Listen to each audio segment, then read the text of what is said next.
So just a short video showing you how we test audiences and creatives. This is one of our clients, but this is the standard structure we use for all of our clients, right? So depending on the budget, sometimes we'll test more audiences if we have the money, but this is a pretty standard account. So this is for last month, as you can see. So top of the funnel, top V1 here, is where we test cold audiences. And as you can see here, we tested a couple of them already.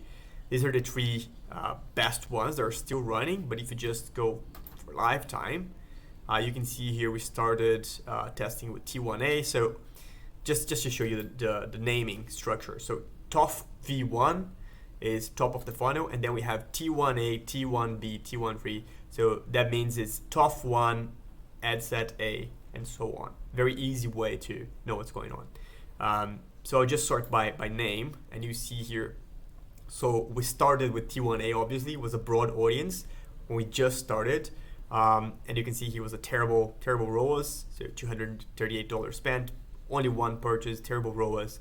But we also tested it alongside a 1% lookalike after top 1% customers on Shopify, and also an interest base. So this is an interest that is relevant to this client. As you can see here, the lookalike outperformed the other two. That's why I spent more. We just kept this one running for longer. But then we decided to also test other lookalikes since this one was performing so well. So we also launched a lookalike of the top 5% customers. And as you can see here, this outperformed the original one. So we also paused that one. And then as you can see, it's a sequence. So T1A, T1B, T1C, DE. So we're launching this in sequence and testing them one after another. If we have the budget, we might sometimes test several at the same time. For this client, we didn't have much budget, so it was a gradual process. But you can see here, this one was the best one, so we kept running. But then we also tested a catalog with that exact same audience, which didn't perform as well. And then a lookalike of the top 15% customers, which was only a 1x, so we paused it. And you'll see here that the ones we still have running now are just the best ones overall, right? Obviously, we're running the best ones. But you can see here, like, the reason why they perform so well, I mean, it's a combination of factors, right? So the CTR is higher. So in these audiences, people respond more, they click more. Also, the conversion rate on them is pretty good. And it's a combination of these factors that make ROAS, right? And then if you go into either one of these, you can see how we test ads. So this is one of them. This is one of the best performing audiences that we have now. We tested a couple of ads here, a couple of different products and different creatives for the same product. And even some important, interesting tests here. Let me just show you. So this one is the original ad we had, where we had a TikTok style video. So it was a voiceover and captions with the video going on and soundtrack. So pretty engaging video. 7.3x ROAS, so very, very good. And then we decided to test the same one without the caption and the voiceover. And you can see here the difference, right? So this is the exact same video.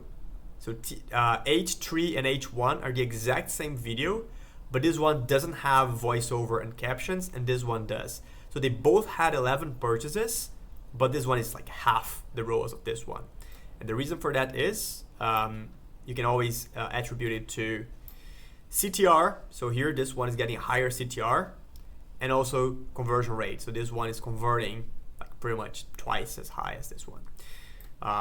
So these are the metrics that we are always checking: the cost per thousand, the CTR, the conversion rate, the AOV, because sometimes you'll see some ads have a lower AOV and they're not as profitable. So we test many different variations of products and creatives. Yeah, that's like the basic structure. And then for middle of the funnel, we'll often test website views. So in this case, we're just doing people who visited the website in the last 30 days, because this client, they don't have a huge social media presence. But when the client does have like following on Instagram, then we also do people who engage it with their Instagram or Facebook page in the last 45 days. And we test different time frames, but this one is just usually the best one. So for clients on a small budget, we just start with the one that we know is going to work. which is website feels dirty. And you can see here it's performing well. And then for bottom of the funnel, it's usually people who added to cart or initiated checkout in the last 30 days. And in this case, we tested a carousel with the best sellers and a catalog, and the catalog is outperforming. That's why it's the only one that we're running right now. So this is a very, very basic structure. Again, depending on the client, if they have more products, if they have more money, we'll test different things. But for this client, this is working super well. So let's just go to last month. Again, 3.7x ROAS with $11,000 spent. For them, this is very, very good. So, yep, hope it helps.